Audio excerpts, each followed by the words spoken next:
Hello friend, मैं रोशन राज आप सभी का स्वागत करता हूं अपने YouTube channel make the life bright पे।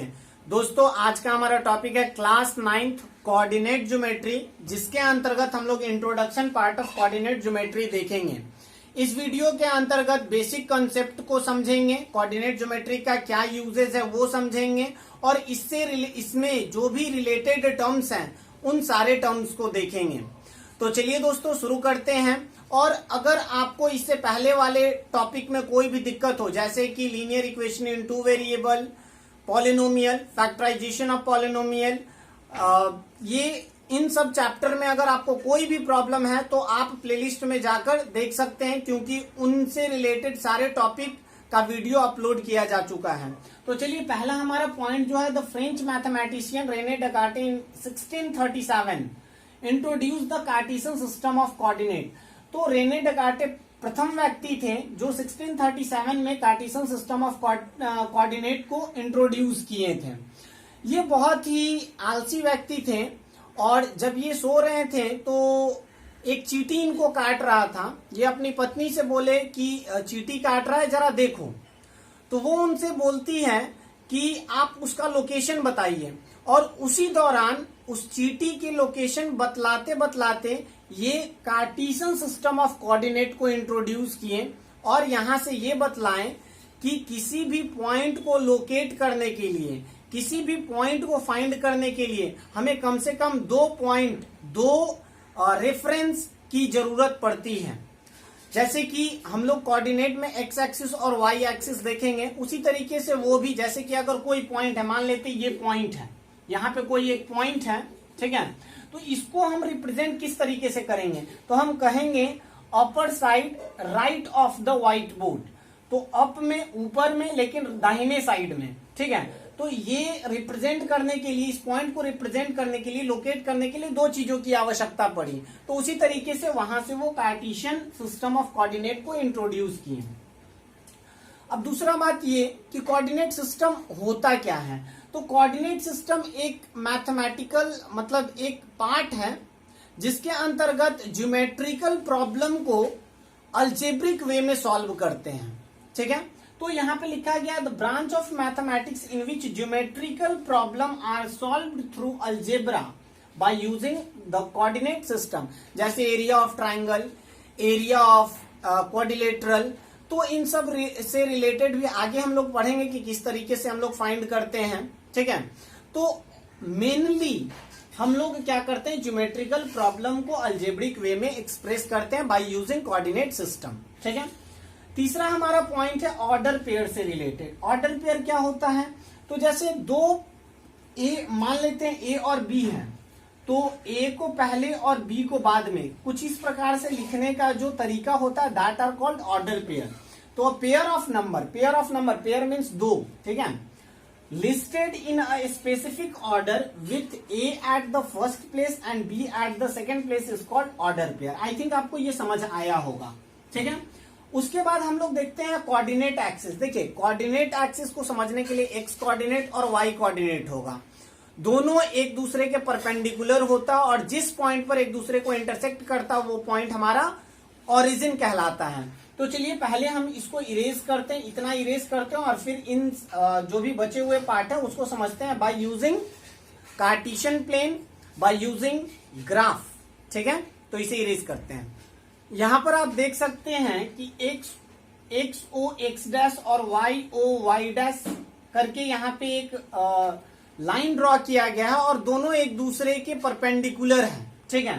तो यहां पे पहले ये देखिए, the position of a point in a plane is determined with reference to two fixed mutually perpendicular line called the coordinate axis. तो ये जो एक दूसरे के म्यूचुअली परपेंडिकुलर है, that are called coordinate axis. और जो x वाला पार्ट है उसे x एक्सिस कहते हैं, और जो y वाला पार्ट है उसे y एक्सिस कहते हैं। और कोऑर्डिनेट एक्सिस जहां पर ड्रॉ किया जाता है, मान लेते हैं ये एक प्लेन है, और इस प्लेन पे x एक्सिस और y एक्सिस, या फिर हम कहें कि कोऑर्डिनेट एक्सिस को ड्रॉ किया गया है, तो इस प्लेन को हम लोग कहते हैं कार्टेशियन प्लेन, ठीक है। इस प्लेन को हम लोग क्या कहते हैं, कार्टेशियन प्लेन, ठीक है। अब देखिए, यहां पर ये दोनों एक दूसरे को इंटरसेक्ट किया तो ये पॉइंट हमारा क्या कहलाता है, ओरिजिन। ठीक है, और ओरिजिन का ऑर्डर पेयर, अभी हम लोग ऑर्डर पेयर के बारे में बात किए थे, तो यहां पे ऑर्डर पेयर क्या होगा, 0 0 होगा। ठीक है, अब देखिए दूसरा, ये 4 भागों में बटा हुआ है, फर्स्ट, सेकंड, थर्ड एंड ये फोर्थ। तो ये चारों इक्वल पार्ट्स में डिवाइडेड होते हैं and each part is called its quadrant. हर एक पार्ट, जैसे ये पहला क्वाड्रेंट, दूसरा क्वाड्रेंट, तीसरा क्वाड्रेंट और ये चौथा क्वाड्रेंट, तो ये 4 क्वाड्रेंट में इसे बांटा गया है। उसके बाद अगर बात करें तो रीजन, ये रीजन क्या कहलाएगा, ये जो क्वाड्रेंट है इसको हम क्या कहेंगे, this is a region of x o y. तो ये कौन सा रीजन है, एक्स ओ वाई। ठीक है, तो हर हमेशा हम लोग क्या पॉजिटिव वाले टर्म को रेफर करते हैं। ठीक है, पहले रेफर करते हैं, तो यहाँ पे तो एक्स और वाई दोनों तो पॉजिटिव है, तो एक्स ओ वाई भी आप लिख सकते हैं।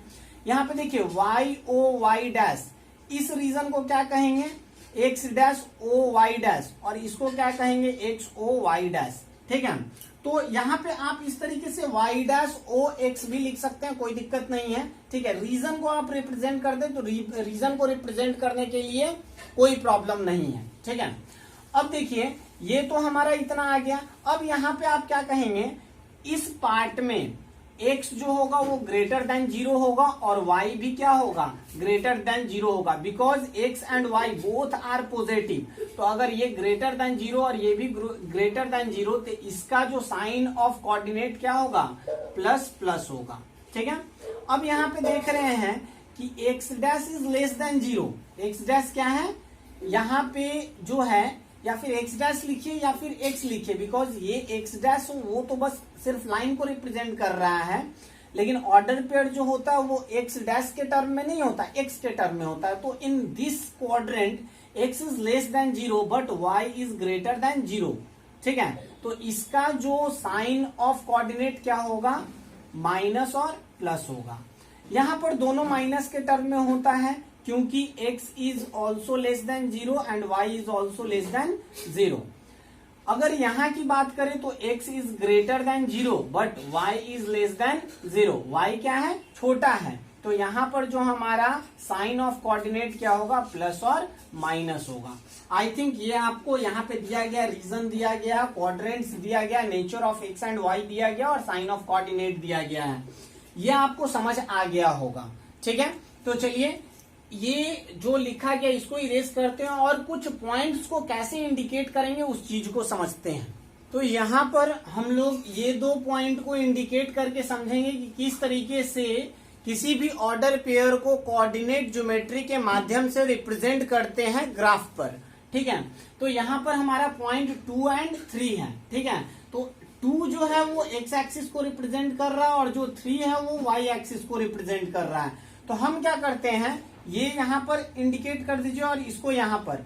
अब यहाँ से आप परपेंडिकुलर लाइन इस तरफ ड्रॉ कीजिए और यहाँ से भी परपेंडिकुलर लाइन ऊपर की ओर ड्रॉ कीजिए, और जहां पर ये दोनों एक दूसरे को इंटरसेक्ट करेगा उस इंटरसेक्शन पॉइंट का ऑर्डर पेयर जो होगा वो 2 3 होगा। ठीक है, तो सिंपल है, जो भी रहेगा उसको आप देख लीजिए कि कौन से टर्म x को रिप्रेजेंट कर रहा है और कौन y को रिप्रेजेंट कर रहा है। वहां से आप परपेंडिकुलर लाइन ड्रॉ कीजिए और जिस पॉइंट पर ये एक दूसरे को इंटरसेक्ट करेगा वो पॉइंट हमारा उस ऑर्डर पेयर को रिप्रेजेंट करेगा। दूसरा हमारा -2 एंड 5 है, तो -2 यहाँ और 5 हमारा y, तो ये पॉजिटिव है। तो ये देखिए, पहले तो आप ये समझ लीजिए माइनस और प्लस सेकंड क्वाड्रेंट को रिप्रेजेंट कर रहा है, तो ये ऊपर की ओर यहाँ से आप चले जाइए और यहाँ से ऐसे, तो ये जो पॉइंट होगा वो -2 5 को आप जो साइन को देखकर ये पता कर सकते हैं कि किस क्वाड्रेंट का ये ऑर्डर पेयर है, और उसके बाद फिर उसमें आप उस ही क्वाड्रेंट में आप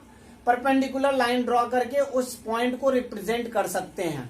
आई थिंक आपको ये समझ आया होगा। अगर वीडियो अच्छा लगे तो प्लीज लाइक शेयर और सब्सक्राइब करना ना भूलें। थैंक यू, जय हिंद।